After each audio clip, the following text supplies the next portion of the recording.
Agriculture in ancient Rome was not only a necessity, but was idealized among the social elite as a way of life. Cicero considered farming the best of all Roman occupations. In his treatise on duties, he declared that, of all the occupations by which gain is secured, none is better than agriculture, none more profitable, none more delightful, none more becoming to a free man. When one of his clients was derided in court for preferring a rural lifestyle, Cicero defended country life as the teacher of economy, of industry, and of justice. Cato, Columella, Varro and Palladius wrote handbooks on farming practice. The staple crop was spelt, and bread was the mainstay of every Roman table. In his treatise De Agricultura, Cato wrote that the best farm was a vineyard, followed by an irrigated garden, willow plantation, olive orchard, meadow, grain land, forest trees, vineyard trained on trees, and lastly acorn woodlands.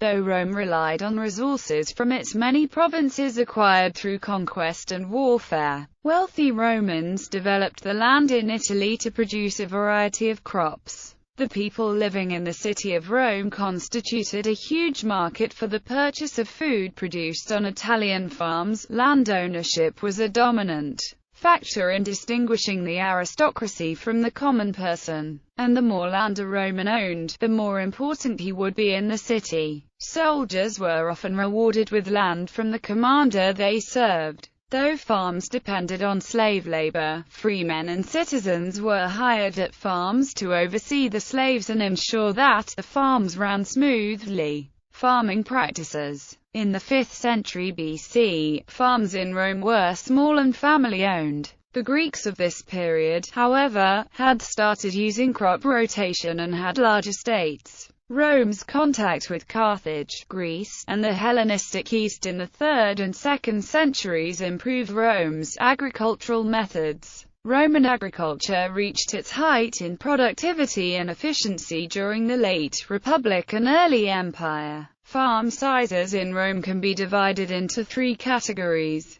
Small farms were from 18 to 108 illugera. Medium-sized farms were from 80 to 500 illugera. Large estates were over 500 illugera. In the late Republican era, the number of latifunda increased. Wealthy Romans bought land from peasant farmers who could no longer make a living. Starting in 200 BC, the Punic Wars called peasant farmers away to fight for longer periods of time. Cows provided milk, and oxen and mules did the heavy work on the farm. Sheep and goats were cheese producers, and were prized for their hides. Horses were not widely used in farming, but were raised by the rich for racing or war. Sugar production centered on beekeeping, and some Romans raised snails as luxury food. The Romans had 4 systems of farm management: direct work by owner and his family, tenant farming or sharecropping, in which the owner and a tenant divide up a farm's produce, forced labor by slaves owned by aristocrats and supervised by slave managers, and other arrangements in which a farm was leased to a tenant. Cato the Elder was a politician and statesman in the mid to late Roman Republic and described his view of a farm of 100 illugera. He claimed such a farm should have a foreman, a foreman's wife, 10 laborers, 1 ox driver, 1 donkey driver, 1 man in charge of the willow grove, 1 swineherd, in all 16 persons, 2 oxen, 2 donkeys for wagon work, 1 donkey for the mill work. He also said that such a farm should have 3 presses fully equipped, storage jars in which 5 vintages amounting to 800 color can be stored, 20 storage jars for winepress refuse, 20 for grain, separate coverings for the jars, 6 fiber-covered half-amphorae, 4 fiber-covered amphorae, 2 funnels, 3 basket-work strainers,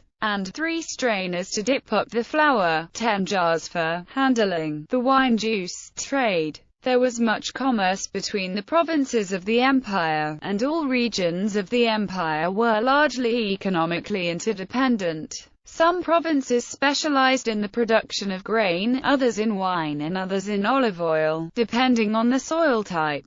Columella writes in his Res Rustica, soil that is heavy, chalky, and wet is not unsuited to the growing for winter wheat in spelt. Barley tolerates no place except one that is loose and dry. Pliny the Elder wrote extensively about agriculture in his Naturalis Historia from books 12 to 19, including chapter 18, The Natural History of Grain. Some crops grown on Roman farms included artichoke, mustard, coriander, rocket, chives, leeks, celery, basil, parsnip, mint, rue, thyme, from overseas, beets, poppy, dill, asparagus, radish, cucumber, gourd, fennel, capers, onions, saffron, parsley, marjoram, cabbage, lettuce, cumin, garlic, figs, grapes, Armenian, apricots, plums, mulberries, and peaches. Greek geographer Strabo considered the Po Valley to be the most important economically because all cereals do well, but the yield from millet is exception, because the soil is so well watered. The province of Etruria had heavy soil good for wheat. Volcanic soil in Campania made it well suited for wine production. In addition to knowledge of different soil categories, the Romans also took interest in what type of manure was best for the soil. The best was poultry manure, and cow manure one of the worst. Sheep and goat manure were also good. Donkey manure was best for immediate use, while horse manure wasn't good for grain crops, but according to Marcus Terentius Varro, it was very good for meadows because it promotes a heavy growth of grass plants like grass. Economics. In the Roman Empire, a family of 6 people would need to cultivate 12 iuga, 3 hectares of land to meet minimum food requirements. If a family owned animals to help cultivate land, then 20 iuga was needed. The same amount would also be required to meet subsistence levels if the land was farmed using sharecropping, as in Africa. Proconsularies in the 2nd century AD, in which case a third of the total crop goes to the landowner as rent. Such figures detail only the subsistence level. It is clear that large-scale surplus production was undertaken in some provinces, such as to supply the owner with grain. For yields of wheat, the number varies depending on the ancient source. Varro mentions 10-to-1 seed-yield ratio for wheat as normal for wealthy landowners. In some areas of Etruria, yield may have been as high as 15-to-1. Cicero indicates in Verma yield of 8-to-1 as normal, and 10-to-1 in exceptionally good harvest. Paul Erdkamp mentions in his book The Grain Market in the Roman Empire, that Columella was probably biased when he mentions a much lower yield of 4-to-1. According to Erdkamp, Columella wanted to make the point that grain offers little profit compared to wine. His argument induces him to exaggerate the profitability of vineyards and at the same time to diminish the yields that were obtained in grain cultivation. At best, Columella provides a trustworthy figure for poor soils. At worst, his estimate is not reliable at all. An agricultural unit was known as a fundus. Egypt was also important in providing wheat to Rome. Normally, shipments of Egyptian wheat may have amounted to 20 million modi or more annually. This number can be found in the Epitome de Cesare Biz. 20 million modi of wheat was enough for half or 2/3 of Rome. Pliny the Younger painted a picture that Rome was able to survive without Egyptian wheat in his speech The Panegyricus in 100 AD. In 99 there was an Egyptian crisis due to inadequate flooding. Pliny the Younger stated that for long it was generally believed that Rome could only be fed and maintained with Egyptian aid. However, he argued that, now that we have returned the Nile its riches, her business is not to allow us food but to pay a proper tribute. Mechanization. The Romans improved crop growing by watering growing plants using aqueducts. An increasing amount of evidence suggests that some parts of the industry were mechanized. For example, extensive sets of mills existed in Gaul and Rome at an early date to grind wheat into flour. The most impressive extant remains occur at Barbgal in southern France, near Arles. 16 overshot water wheels arranged in 2 columns were fed by the main aqueduct to Arles. the outflow from one being the supply to the next one down in the series. The mills apparently operated from the end of the 1st century AD until about the end of the 3rd century. The capacity of the mills has been estimated at 4.5 tons of flour per day, sufficient to supply enough bread for the 12,500 inhabitants occupying the town of Arelate at that time. Vertical water wheels were well known to the Romans, described by Vitruvius in his De Architectura of 25 BC, and mentioned by Pliny the Elder in his Naturalis Historia of AD 77. There are also later references to floating water mills from Byzantium and to sawmills on the river Moselle by the poet Ausonius. The use of multiple stacked sequences of reverse overshot water wheels was widespread in Roman mines. There is direct evidence from bas-reliefs that they also used a kind of automatic harvester or reaper when collecting unripe crops. It is believed that either Romans or the Celts before them invented the mechanical reaper that cut their ears without the straw and was pushed by oxen. Pliny the Elder mentions the device in the Naturalis Historia 18,296. The machine was forgotten in the Dark Ages, during which period reapers reverted to using scythes and sickles to gather crops. Acquiring a farm. Aristocrats and common people could acquire land for a farm in one of three ways. The most common way to gain land was to purchase the land. Though some lower-class citizens did own small pieces of land, they often found it too difficult and expensive to maintain. Because of the many difficulties of owning land, they would sell it to someone in the aristocracy who had the financial backing to support a farm. Though there were some public lands available to the common person for use, aristocrats also tended to purchase those pieces of land, which caused a great deal of tension between the two classes. Mass eviction of the poor by the rich underlay the political tensions and civil wars of the last century of the Roman Republic. Another way to acquire land was as a reward for going to war. High-ranking soldiers returning from war would often be given small pieces of public land or land in provinces as a way of paying them for their services. The last way to obtain land was through inheritance. A father could leave his land to his family, usually to his son, in the event of his death.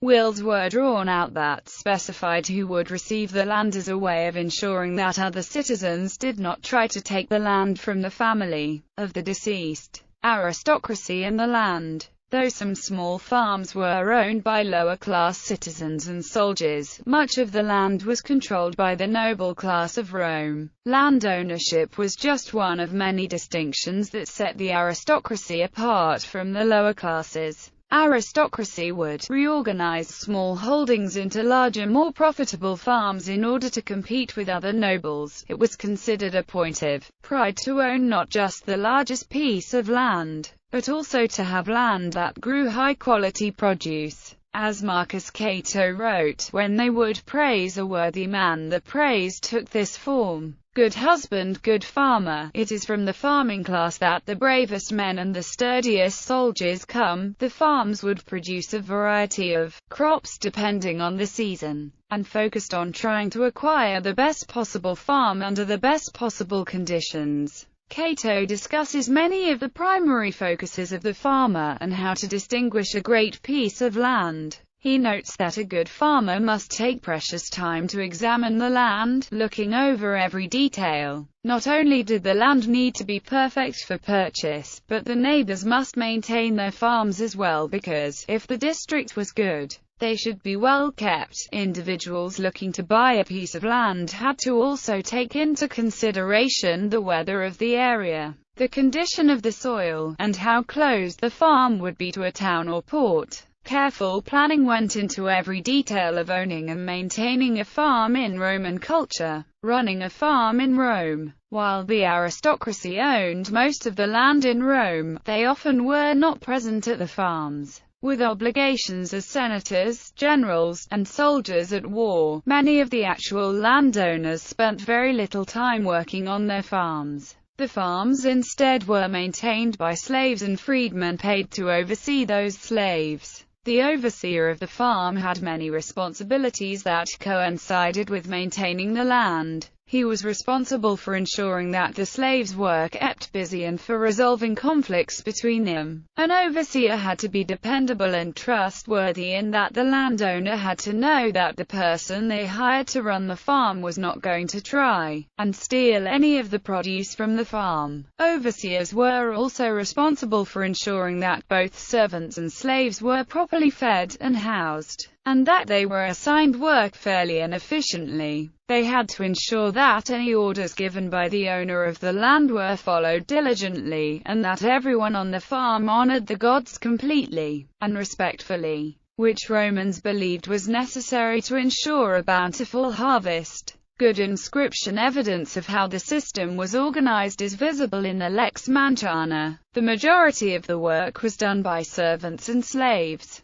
Slaves were the main source of labor. In Roman society, there were three main ways to obtain a slave. The first and possibly most common way to gain a slave was to buy one on the market. Slaves were purchased at auctions and slaves markets from dealers or were traded between individual slave owners. Another way slaves were acquired was through conquest in warfare. As Keith Hopkins explains in his writings, many landowners would go to war and bring back captives. These captives were then taken back to Roman territory and either sold to another citizen or made to work on the capturer's farm. The final way a slave could be obtained was through birth. If a female slave gave birth to a child, that child became property of the slave's owner. Slaves were relatively cheap to use because they were property. The treatment depended on the humanity of their owners, who met the needs of their slaves on what they cared to spend, not what they had to. Overseers motivated slaves by imposing punishments and by giving rewards. If the overseer sets his face against wrongdoing, they will not do it. If he allows it, the master must not let him go unpunished. Although outright cruelty to slaves was considered a mark of bad character in Roman culture, there were few limits on the punishments an overseer or slave owner could inflict. Problems for farmers. Roman farmers face many of the problems which have historically affected farmers up until modern times, including the unpredictability of weather, rainfall, and pests. Farmers also had to be wary of purchasing land too far away from a city or port because of war and land conflicts. As Rome was a vast empire that conquered many lands, it created enemies with individuals whose land had been taken. They would often lose their farms to the invaders who would take over and try to run the farms themselves. Though Roman soldiers would often come to the aid of the farmers and try and regain the land, these fights often resulted in damaged or destroyed property. Landowners also faced problems with slave rebellions at times. In addition to invasions by Carthaginians and Celtic tribes, slaves rebellions and civil wars which were repeatedly fought on Italian soil all contributed to the destruction of traditional agricultural holdings. Also, as Rome's agriculture declined, people now judged others by their wealth rather than their character. Soil depletion. Roman agricultural practices may have contributed to soil depletion throughout the Roman world.